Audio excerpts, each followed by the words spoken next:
충만하시며 하늘에 오르사 전능하신 하나님 우편에 앉아 계시다가 저희로서 산자와 죽은 자를 심판하러 오시리라.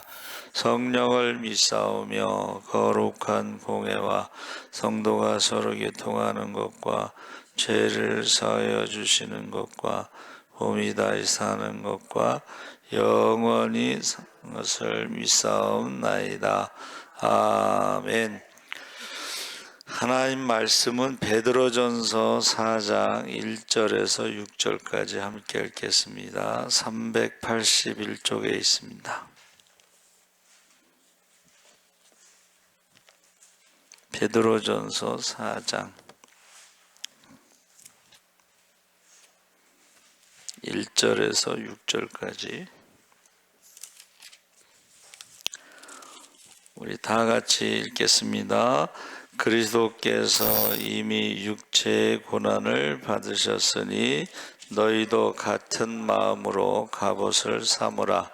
이는 육체의 고난을 받은 자는 죄를 그쳤음이니 그 후로는 다시 사람의 정욕을 따르지 않고 하나님의 뜻을 따라 육체의 남은 때를 살게 하려 함이라.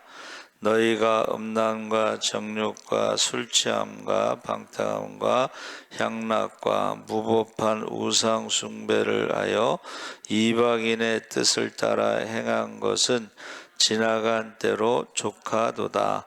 이러므로 너희가 그들과 함께 그런 극한 방탕에 다름질하지 아니하는 것을 그들이 이상히 여겨 비방하나 그들이 산자와 죽은 자를 심판하기로 예비하신 이에게 사실대로 고하리라.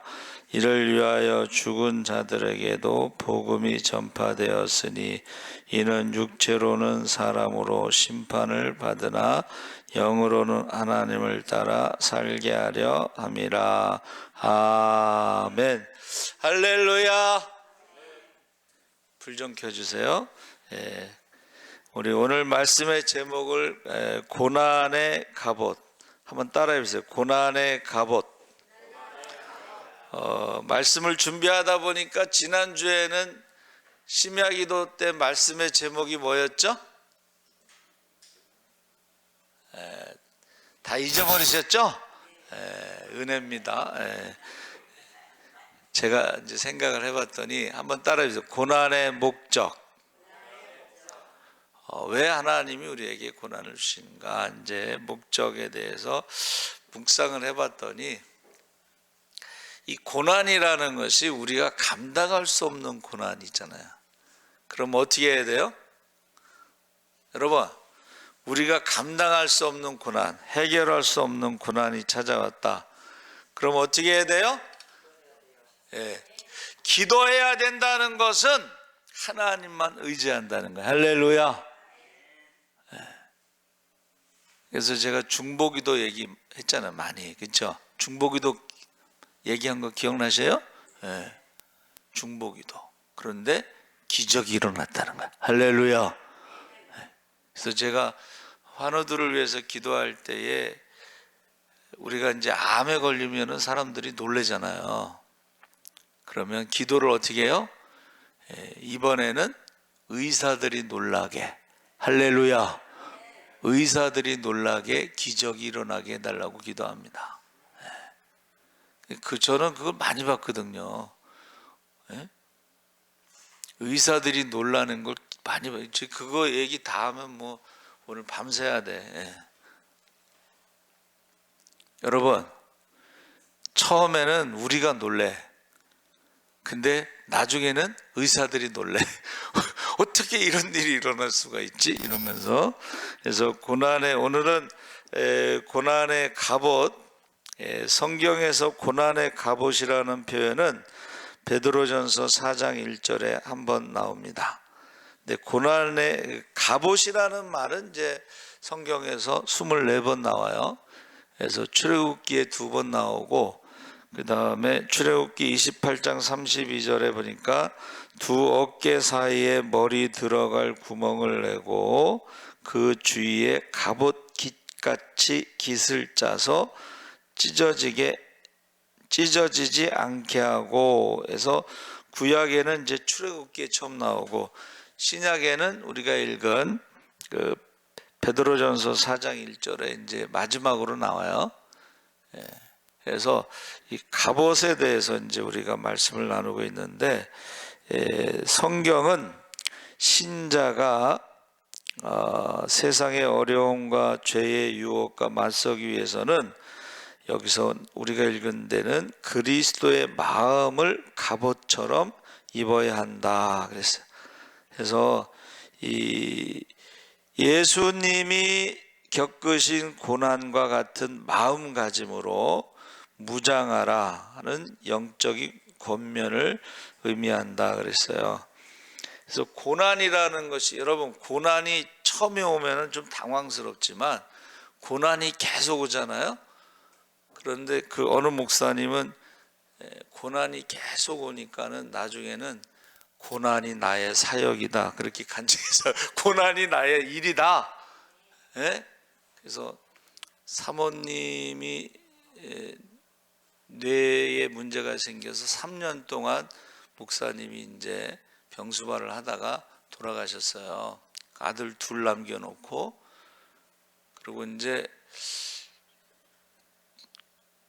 새로 결혼을 이제 하셨는데, 이제 자기가 애 둘 데리고 뭐 결혼한다는 건 힘들고 먼저 프로포즈하는 그 여자하고 이제 결혼하겠다 그렇게 기도를 했는데, 그 사모님하고 기숙사 같이 쓴 여전사님이 선교사로 갔다 와서 그 사모님하고 이제 친하게 지냈죠. 돌아가실 때까지 이제 같이 있고. 그런데 갑자기 그 사모님의 친구분이 그 아이들이 계속 보이더라는 거예요.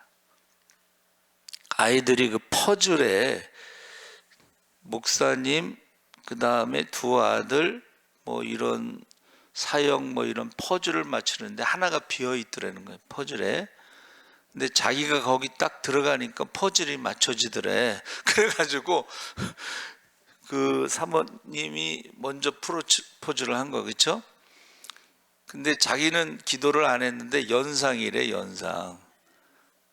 그런데 이제 결혼을 하고서 이게 또 얼마나 힘든 일이 많겠어요, 그렇죠? 이 사모님은 선교사 하다가 들어와서 가정 일을 잘 못했나 봐요. 그리고 이제 두 아이들이, 남자애들이 이제 사춘기 겪으면서 막 이렇게 힘든 가운데 그런 고난을 그러면서 그 목사님은 고난은 진행 중이고 고난은 나의 사역이고 뭐 이런 말씀을 하셨어요. 그래서 가만히 생각을 해봤더니 고난이라고 하는 갑옷이 뭘까? 여러분, 고난이라고 하는 갑옷은, 이 고난이 한 번 왔을 때는 당황하지만 두 번, 세 번 계속 오면은 한번 따라해 보세요. 맷집이 생긴다. 웬만해 가지고는 끄떡도 없어. 뭐 그거보다 더 힘든 일을 썼는데, 그렇죠?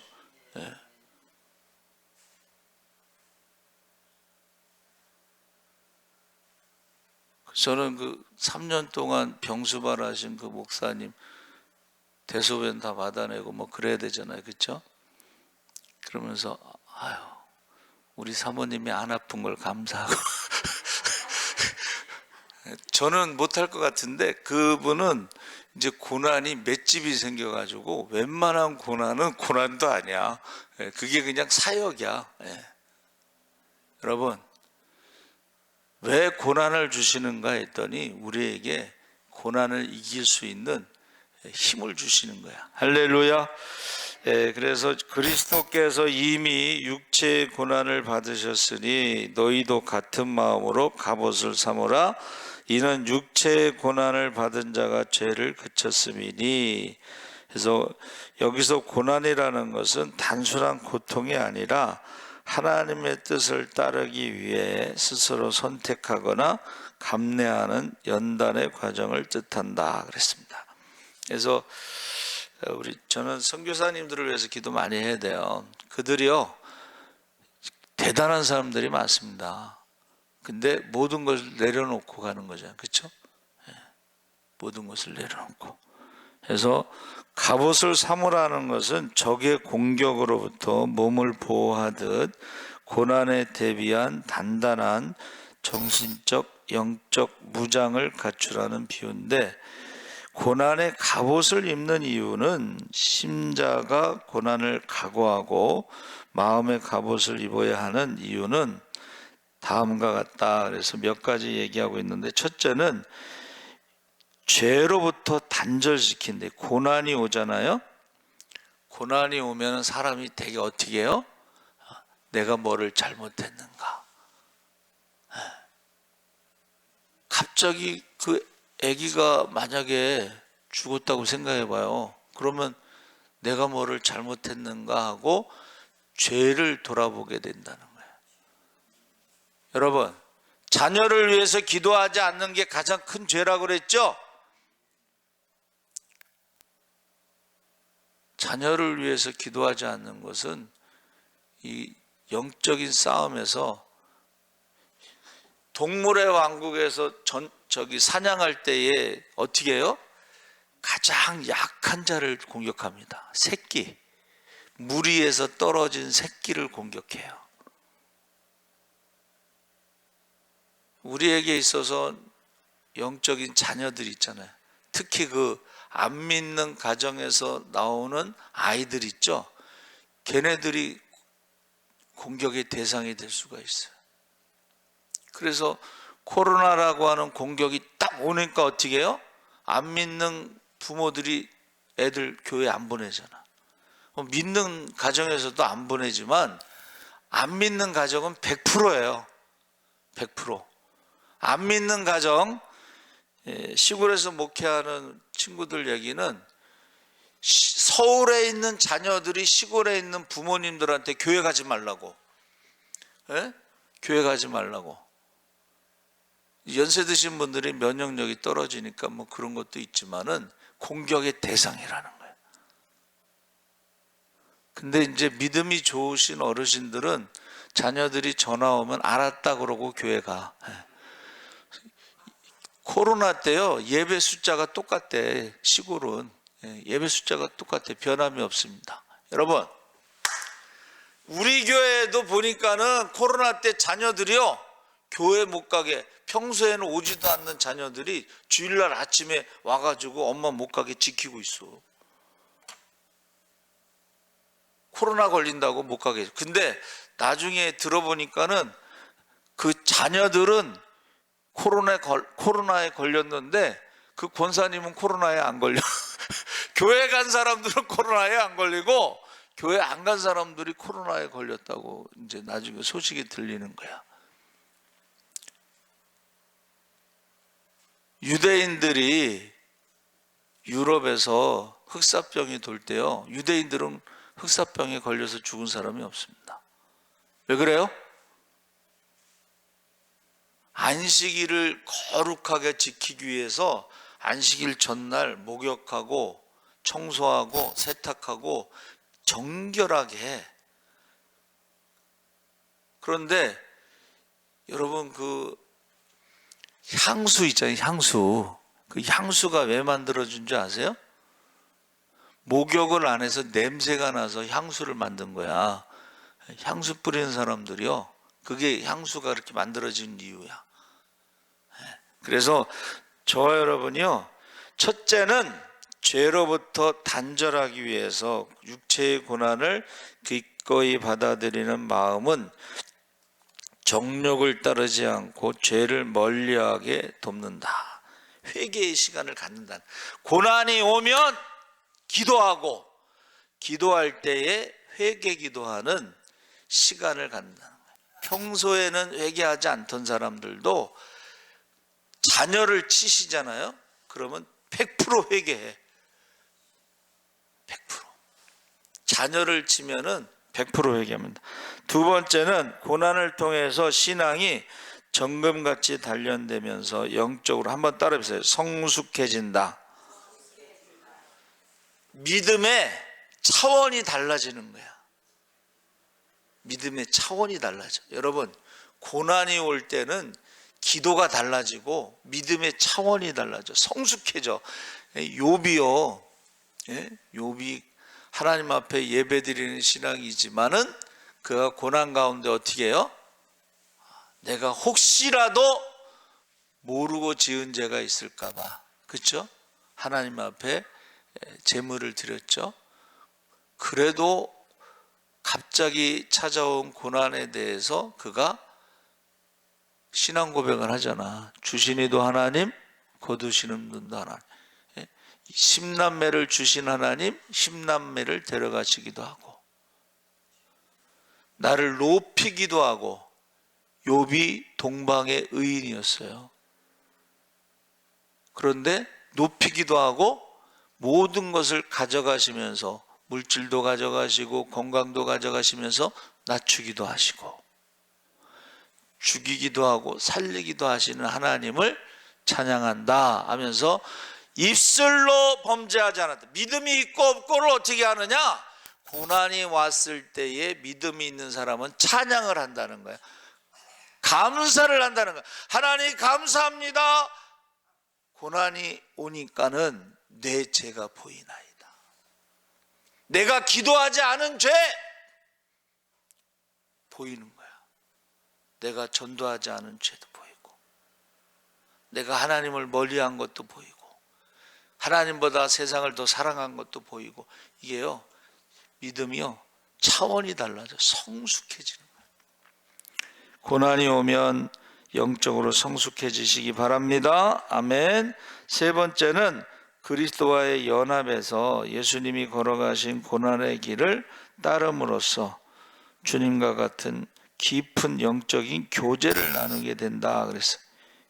영적인 교제.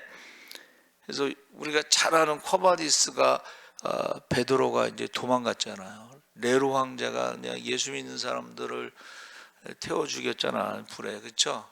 예수 믿는 사람들을 기름을 부어서 가로등으로 썼습니다. 저녁에 가로등으로. 제가 어렸을 때 모르고 봤지만 거기 보면은 저기 운동장에다가 달아놓고 사자들을, 굶주린 사자를 놔. 그리고 네로 황제가 가서 이렇게 봐요. 그때 대사가 이래. 목이 없네? 다리가 없네? 팔이 없네? 네로 황제가 미쳐가지고 도망가는데 주님을 만나잖아. 주여 어디로 가시나요? 쿼바디스가 어디로라는 뜻이에요. 도미네가 주란 뜻이에요. 쿼바디스 도미네. 그랬더니 주님께서 베드로가 버리고 간 십자가를 지러 로마로 간다. 그 말에 베드로가 유턴을 해서 가서 거꾸로 순교하죠. 제가 제일 좋아하는 기도가 바로 쿼바디스 도미네입니다. 주여 어디로 가시나이까? 내가 버리고 간 십자가를 지고 로마로 간다 지러. 그래서 베드로가 거꾸로 십자가에서 순교하죠. 그래서 그리스도와 연합이라고 하는 것은 주님이 걸어가신 그 길을 따라가는 것이다. 그리고 영적인 깊은 교제가 있다. 고난 가운데 아까 우리 권사님 정답, 고난 가운데 기도를 많이 하잖아요. 그러면 주님과 깊은 교제가 있는데 주님의 음성이 들려요. 아들이 죽었을 때 막 정신을 줄을 놓은 거야. 이렇게 기절하고. 그러니까 그 교회도 참 좋은 교회. 저러다 사모님 큰일 나겠다고 미국에 가서 좀 쉬었다 오시라고. 그 이야기를 들었다가 사모가 정신이 번쩍 내가 사모지 하고 일어나서 장로님 제가 미국에 가지 않겠습니다. 그리고 사모의 일을 감당하겠습니다. 그러면서 그 다음날 특별 새벽 기도부터 나오셨는데 그날 주님의 음성을 듣는 거예요. 주님의 음성이 뭔지 아세요? 아프냐? 예, 아파요. 나도 내 자녀들이 돌아오지 않을 때 아프다. 주님의 음성을 계속 특별 새벽 기도 동안 주님이 나타나셔서 주님의 음성을 계속 들어요. 여러분, 저와 여러분이요, 이 고난이 왔을 때가 제가 뭐라고 말씀드렸어요? 우리가 감당할 수 없는 고난이 오면 사람이요, 본능적으로 기도 외에는 다른 게 할 수가 없어. 그때에 어떻게 해요? 주님과 깊은 교제가 있다는 거예요. 저도 여기 와서 이제 24시간 금식하면서 기도하는데 하나님의 음성이 들려. 에? 마음의 사형 선고를 받고 살 소망이 없을 때 그때 주신 말씀이에요. 여러분, 마음의 사형 선고를 받고 살 소망이 없을 때 자기를 의지하지 않고 한번 따라해보세요. 하나님만 의지하게 하신다. 제가 그 말씀을 받고서 어느 집사님이 약간 좀 장애가 있는 집사님인데, 교회, 이제 우리 교회는 아닌데 다른 교회인데 교회에 와서 막 울면서 기도를 하더라고. 그래서 제가 그 말씀을 줬어. 마음의 사형 선고를 받고 살 소망이 없을 때 하나님만 의지하라고 주신 말씀입니다. 그랬더니 그 말씀을 듣고 막 우는 거야.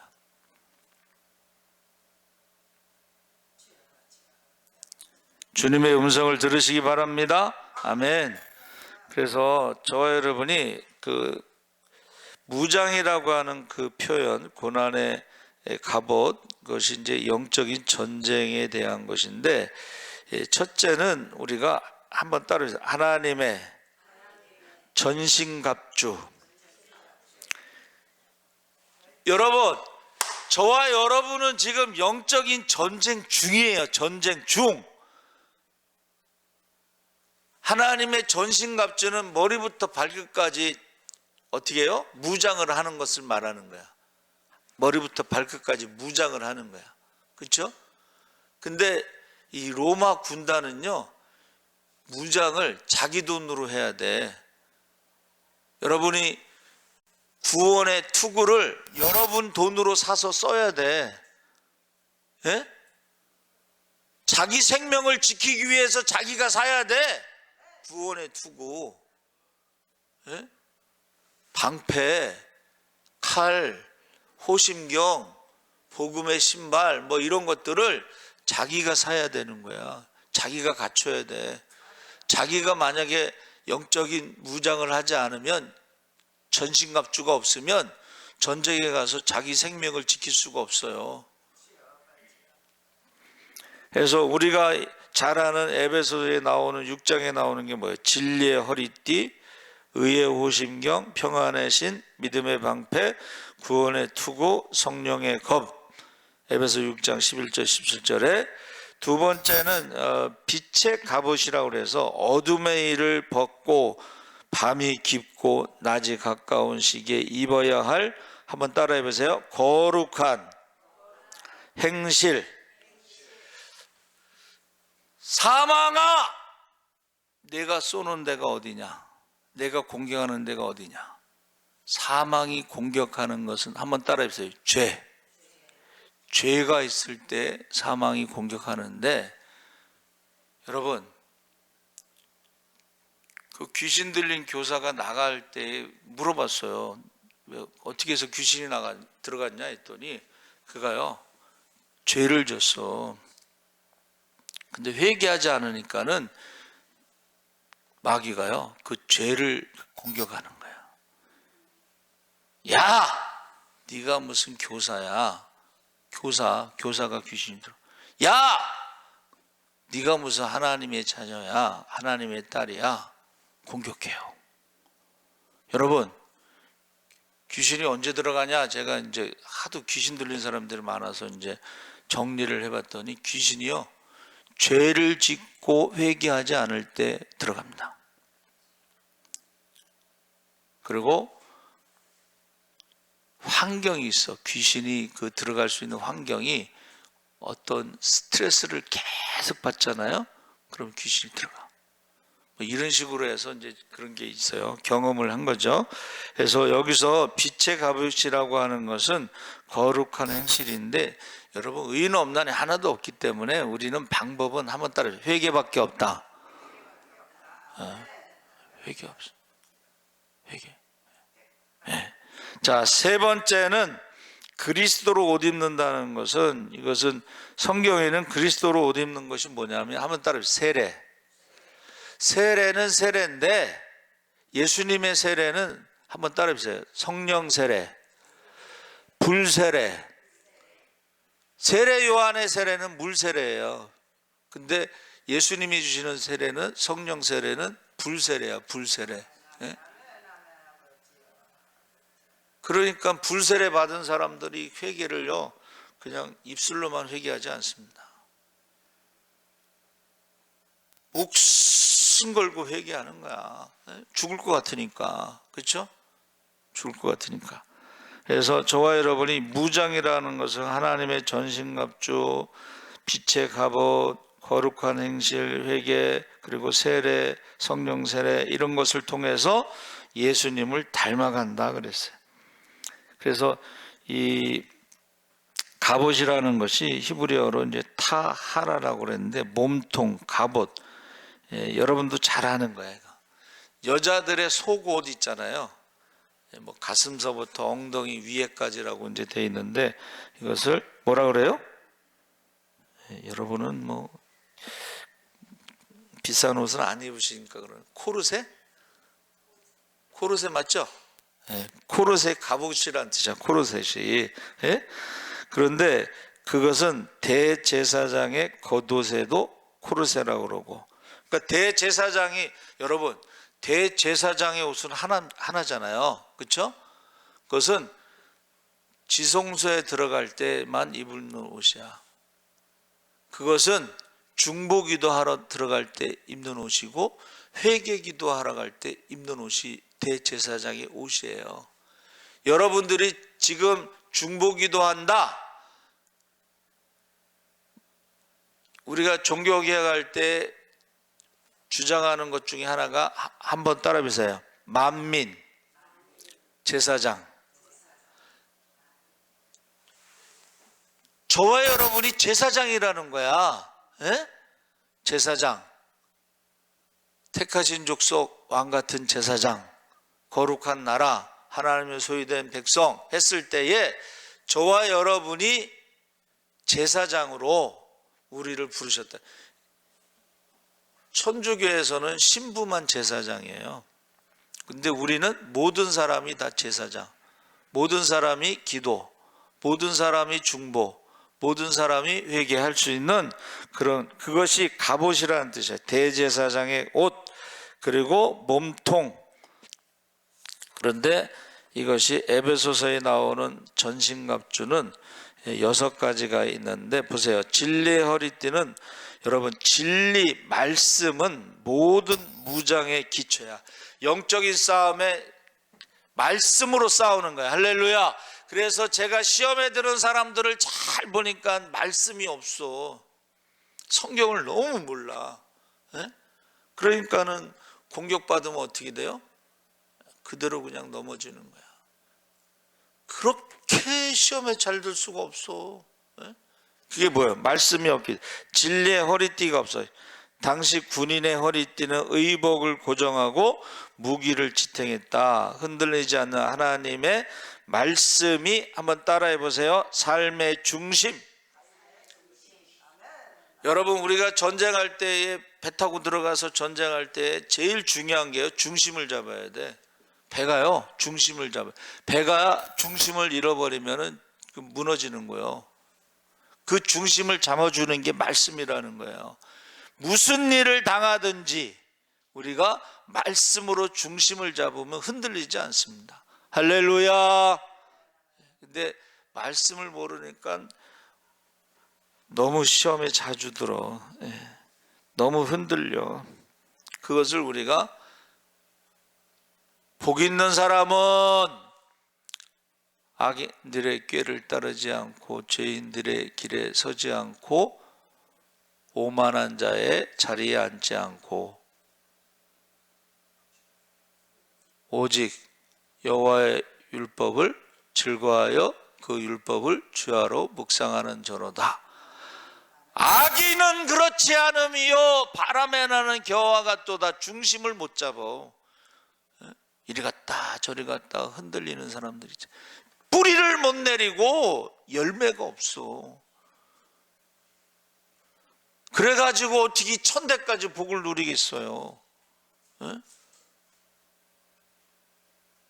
중심을 못 잡는 거예요. 말씀이 없는 사람들은요 중심을 못 잡아.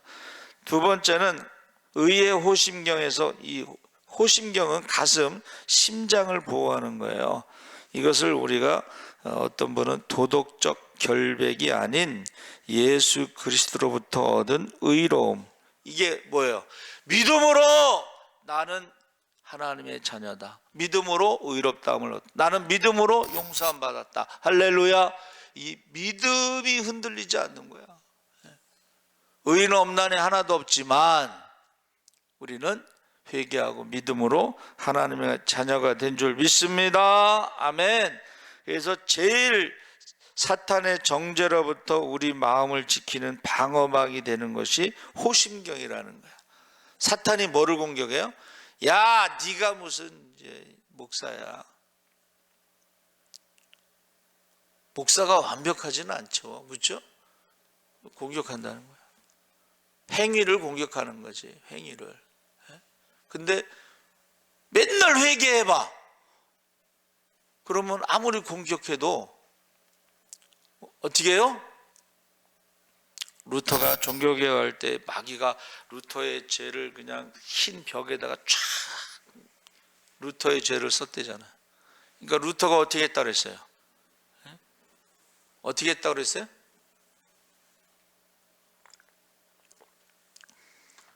틀린 말은 아니지. 마귀가 정확하게 루터의 죄를 썼으니까. 그러니까 책상에 있던 잉크병을 갖다 집어 던졌대잖아요. 흰 벽에다가 잉크병을 집어 던졌어. 루터의 죄를 쓴. 그리고 뭐라 그랬어요? 예수 안에 결코 정죄함이 없느니라. 할렐루야.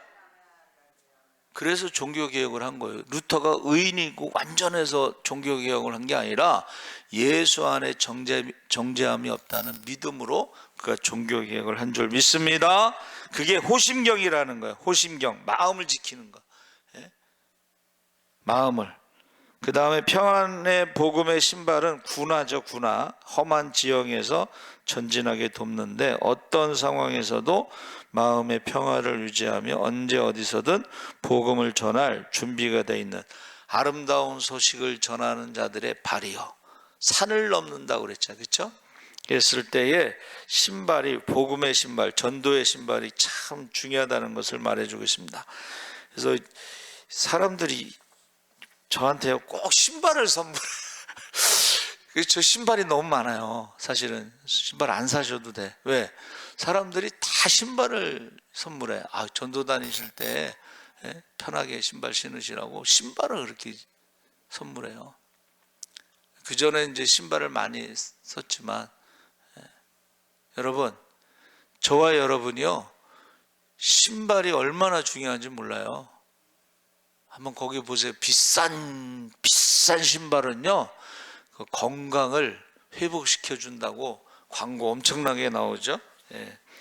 믿음의 방패, 당시 로마군의 큰 방패는 불화살을 막았다. 화전, 사탄이요 화전으로 불화살로 공격하는데 그것을 막을 수 있는 게 믿음의 방패라는 거예요. 의심과 두려움이라고 하는 사탄의 공격을 무력화하는 유일한 수단은 하나님을 향한 전적인 신뢰다. 그래서 보세요. 여기 보세요. 제가 이제 전도사 때 설교 준비하다가 무슨 생각했냐면, 여러분, 방패도 유효기간이 있어. 그러면 어떻게 해야 돼요? 새 방패로 바꿔야 돼요. 그렇죠? 유효기간이 있습니다. 그렇죠? 근데 다 떨어진 믿음의 방패를 가지고 영적인 싸움은 지는 거지. 근데 자기는 그 믿음의 방패가 다 떨어진 줄도 모르고 전쟁에 나가는 거예요. 굉장히 위험한 겁니다. 그 다음에 구원의 투구, 머리는 생각과 한번 따라해보세요. 정체성. 내가 구원받았는지, 내가 하나님의 자녀인지, 이런 거에 대한 정체성이 바로 구원의 투구다. 그래서 세상의 유혹이나 부정적인 생각으로부터 우리의 정신을 보호한다 그랬어요. 구원의 투구가, 여러분, 다윗이 골리앗과의 싸움에서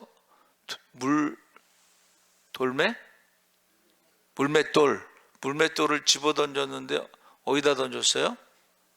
정수리에다 던졌어요. 정수리에.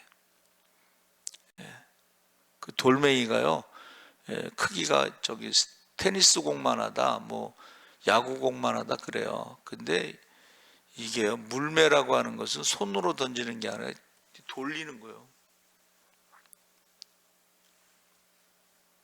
근데 뭐 한 방에 보내잖아, 한 방에. 그렇죠? 한 방.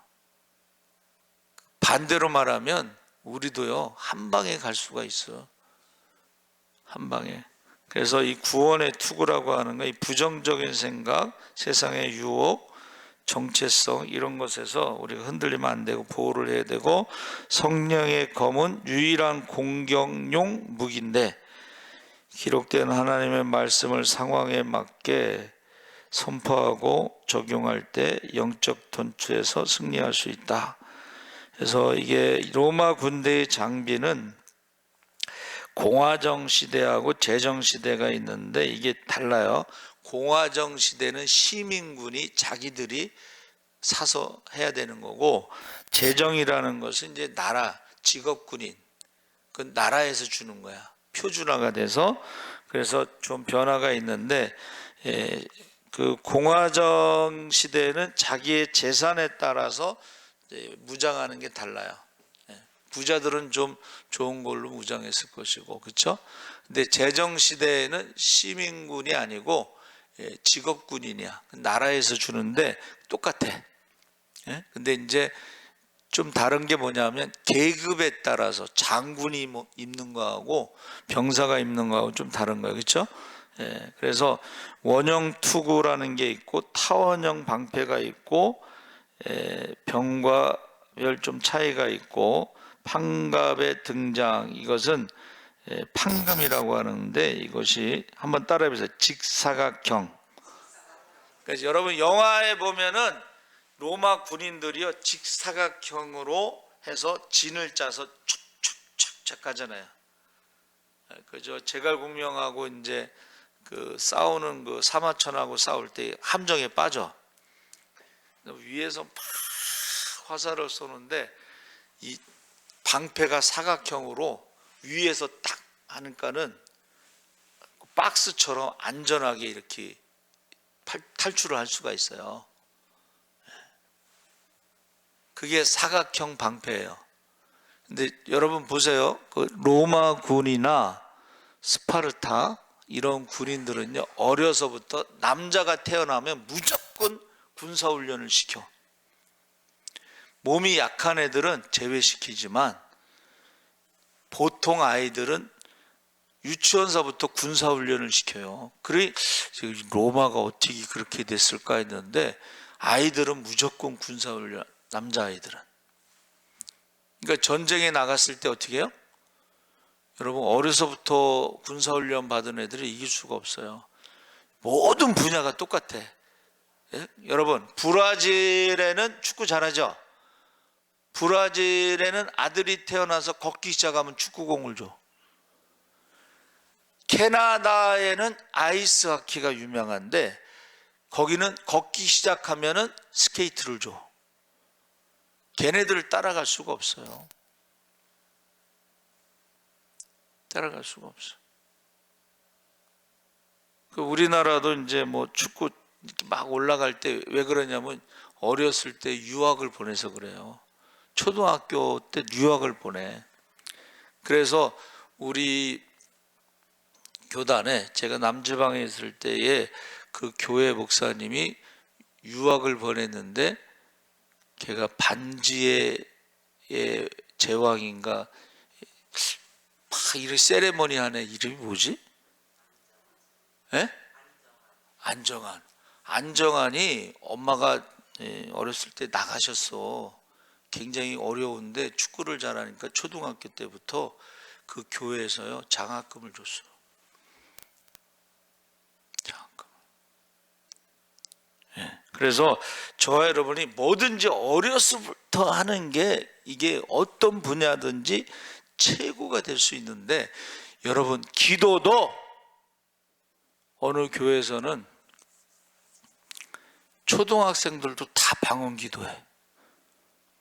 거기서는 교사가 방언 못하면 이제 교사하기가 좀 힘들어. 초등학생서부터 방언 기도하는 사람하고 못하는 사람하고는 천지차입니다.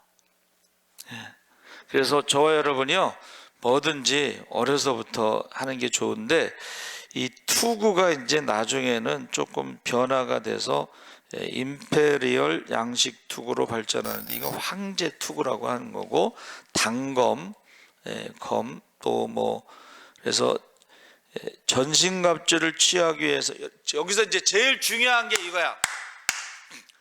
군사력은 있는데 훈련을 받았는데 전쟁에서 300명하고 싸워서 지는 전쟁이 있잖아요. 그렇죠? 이게 뭐라고 그러냐면 한번 따라해보세요. 기도. 숫자는 얼마 안 돼도 그 사람들이 성령 받았을 때는요, 이게 보세요. 12사도가 사도들과 더불어 마음을 같이하여 전혀 기도에 힘쓸 때 120여 명이 성령 받고 나서 세상을 바꾼 줄 믿습니다. 그래서 옛날에 종교개혁자들은 하나님, 저에게 기도하는 사람 12명을 주시면 이 나라를 책임지겠습니다. 지금 몇 명이야? 9명, 저까지 10명, 예수님이 우리와 함께 하시면 11명, 가룟 유다가 갔나 보지 뭐. 여러분, 저와 여러분이 성령 받으면요 우리가 세상을 바꿀 수가 있어요. 그래서 지금 여러분 이제 좀 관심 있는 분들은 한번 보세요. 요즘 설교의 흐름이 성령을 받아 성령 충만으로 가고 있습니다. 한국 교회가 사는 방법이 뭐예요? 성령 충만함을 받아야 된다. 할렐루야. 성령 충만함을 받으면 12명의 사도들이 세상을 바꾼 것처럼, 120명의 성도들이 세상을 바꾼 것처럼 이 한국 교회가 바뀔 수가 있어요. 그래서 요즘 설교에 보면 성령 충만에 대한 설교가 많습니다. 그리고 마지막 설교를 한다면 나는 천국과 지옥에 대해서 설교하겠다. 설교를 제가 이제 보면 그렇게 나오고 있습니다. 그래서 여기서 기도가 얼마나 중요한지 아세요? 보세요. 기도는 군인들이 싸우기 위해서 복장만 갖추면 싸울 수 있나? 뭐를 줘야 돼? 먹을 걸 줘야 되죠. 먹을 걸. 그렇죠? 그래서 로마도 그렇고 징기스칸이 세계를 정복할 때 어떻게 했어요? 그 사람들은요 말고기를 먹고 말젓을 먹으면서 싸웠다는 거야. 그 음식이 그렇게 중요한 거야. 영적인 싸움도 똑같아. 말씀을 잘 먹는 사람들이 어떻게 해요? 내게 능력 주시는 자 안에서 내가 모든 것을 할 수 있느니라. 할렐루야. 너희가 세상에서는 환난을 당하나 담대하라. 내가 세상을 이겼노라. 할렐루야. 이 말씀을 잘 공급받아야지 어떻게 해요? 영적인 싸움에 이기는 거야. 에너지. 그 다음에 영적인 싸움에서 중요한 게요, 전쟁터에서 지휘관의 명령을 듣고 상황을 보고하는 통신 시스템, 영적인 통신망. 여기 이제 성경에 나오는 게 뭐예요? 다윗이 압살롬에게 도망갈 때에 그냥 도망간 게 아니잖아. 거기 어떻게 했어요? 제사장들을 거기다 심어놨잖아. 예루살렘의 제사장들이, 성전의 제사장들이 있잖아요. 그렇죠? 제사장들을 통해서 정보를 계속 수집하는 거야. 그리고 어떻게 해요? 거기에 심어놓은 후세나 이런 사람들을 어떻게 해요? 계속 압살롬을 속이잖아. 그러니까는 거기에 진 거예요. 군사력으로 진 게 아니고 거기에 심어놓은 제사장이나 후세나 이런 사람들이요 계속 압살롬을 속여서 나중에 어떻게 해요? 압살롬이 지게 되는 거예요. 여러분, 나폴레옹이 뭐 황제를 그냥 해먹은 게 아니고 유럽에 있는 모든 나라의 정보원이 있어. 정보원이. 지금 미국이 뭐 돈이 많아서 세계를 이렇게 뭐 그게 아니에요. 미국의 정보망은 전 세계에 있습니다. 우리나라에도 있습니다. 또 가장 정보가 세계 최고가 뭐냐면 이스라엘입니다. 이스라엘. 이길 수가 없어요. 이길 수가 없어. 그래서 지금 다윗도 그렇고 나폴레옹도 그렇고 징기스칸도 그렇고 이스라엘도 그렇고 미국도 그렇고 이 정보라고 하는 게 이게 성령과 같은 거예요. 얼마나 빠르게 정확하게 정보가 있느냐. 그래서 1차 대전, 2차 대전 때 유명한 게 뭐냐면은 스파이잖아, 스파이. 적의 정보를 어떻게 해요? 암호를 다 해독하는 거야. 그러면 이기는 거야. 그러니까 우리가 딱 갖췄어도 싸움에 있어서는 전술이 필요하고, 그렇죠? 거기에 에너지가 필요하고. 그래서 나폴레옹이 이제 어디서 졌냐면 러시아에서 졌어. 소련에서. 왜 진 줄 아세요? 러시아의 무기는 추위야, 추위. 계속 후퇴하면서 프랑스 나폴레옹 군대를 어떻게 해요? 러시아의 깊은 곳으로 끌어들여. 그러면서 추위에서 얼어 죽어.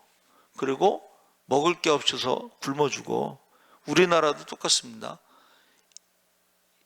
임진왜란 때 계속 후퇴해. 북쪽으로 후퇴해.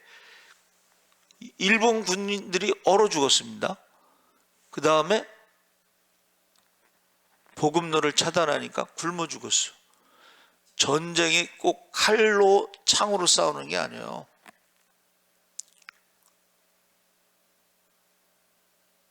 우리도 영적인 싸움에 제일 중요한 게 뭐예요? 한번 따라해 보세요. 성령의 능력. 마귀가요 그렇게 호락호락하지 않습니다. 마귀가 어떻게 해요? 한번 따라해. 마귀의 간계를 가지고 공격. 무조건 하는 게 아니고 계획적으로 공격하는 거예요. 그래서 어떻게 해요? 저와 여러분이 한번 따라해보세요. 무시로 계속해서 하나님께 물어봐야 돼. 전쟁할 때는. 여러분 다윗이요 계속 물어봐. 하나님한테. 다윗이 계속 물어봐. 그리고 하나님이 구체적으로 가르쳐줘. 구체적으로. 어떻게 해라, 어떻게 해라, 어떻게 해라. 그때 다윗이 전쟁에서 이긴 거야. 우리가 기도하지 않으면서 영적인 전쟁에서 이길 수는 없습니다. 그래서 성령 안에서 기도한다는 것은 자신의 한계를 인정하면서 어떻게 해요? 연약함을 도와달라 하고 내 생각을 내려놔야 돼. 내가 하겠다는 거 아니야. 여호사밧이 어떻게 해요? 여호사밧이 어떻게 했어요?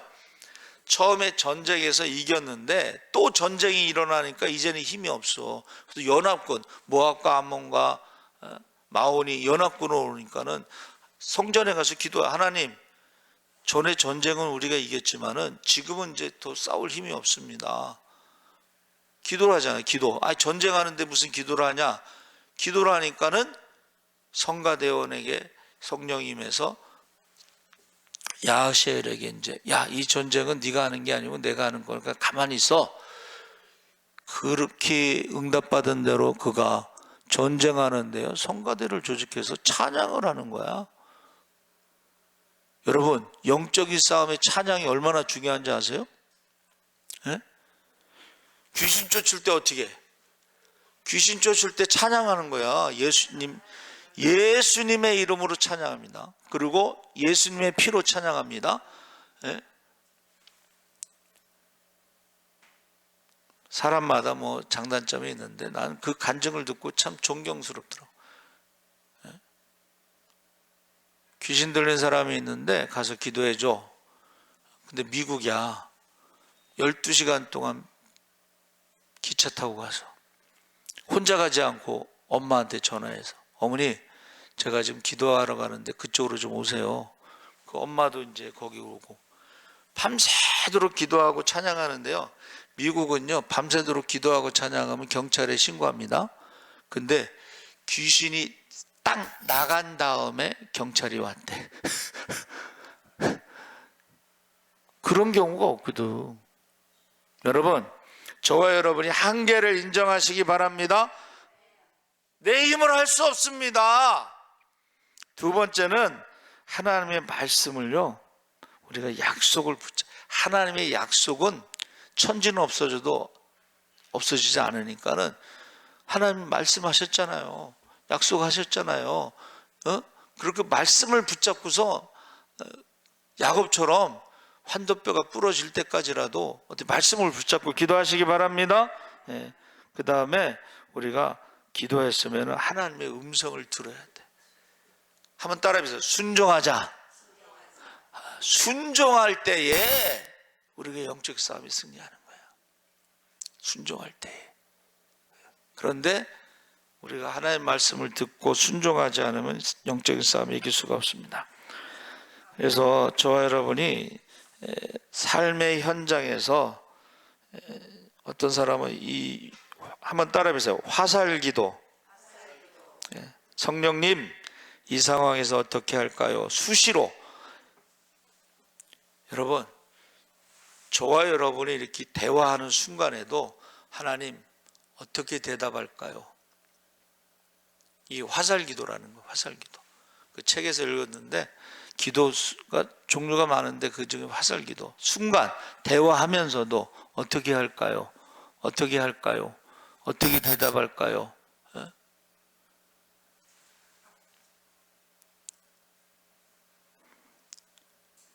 영적인 전쟁에서 마귀의 간계라고 하는 것은 메토데이아라고 했는데, 이것은 메소드라고 하는 영어의 방법을 말하는 거예요. 메소드, 방법. 여러분, 마귀는요 우연히 공격하는 게 아니고 철저히 계획된 전술을 뜻하는데, 마귀가 첫 번째 전술이 뭐냐면 하나님과 같이 된다. 하나님과 비교하는 거야. 그리고 어떻게 해요? 이제는 내가 하나님이다. 이 천부교. 천부교가 뭐야? 천부, 하늘에 있는 아버지, 자기가. 그래서 이 신앙촌이요 가장 큰 이단 중에 하나였어요. 왜냐하면 이 김송도라는 사람이 박태선 장로가 재림예수라고 그랬어. 그리고 문선명이도 재림예수라고 그랬어. 그래서 원래는 그 신앙촌하고 통일교가 제일 큰 이단이었어요. 예? 그런데 이제는 거기서 또 재림예수라고 하는 신천지가 요새 큰 이단입니다. 신천지는 재림예수라고 그래. 자기는 천부교라고 안 하고 재림예수. 그 다음에 안상홍 증인회가 자기가 성령이라는 거야. 근데 성령이 무슨 부인이 3명 4명씩 있어. 여러분, 근데 그걸 그 사람들은 믿는 거예요. 부인이 3명이든 4명이든 상관없어. 정명석 그 통일교 원리강론 강사였어요. 그리고 만민성결교회 뭐 이런 이단들이 있잖아요. 그렇죠? 이 사람들이요, 기도를 많이 했던 사람들이야. 그런데 왜 그래요? 말씀이 없으니까. 이 사람들은 정규 신학교를 나오지 않은 사람들이에요. 그래서 원래는 박태선 장로가 능력이 막 나타날 때에 고려신학교를 갔는데 거기서 입학이 불어댔어. 만약에 그 사람이 신학교 왔으면 이단은 안 됐을 것이다, 이런 말이 있어요. 여기 나오는 사람들이 다 신학교 출신들이 아니에요. 그냥 기도를 엄청나게 많이 했던 사람들이야. 그리고 재산을 팔아서 막 거기 다 바쳤던 사람들이 열심. 그래서 오늘 결론이 그게 뭐냐, 왜 이단들이 자꾸 많아지느냐 했을 때에 그들은요,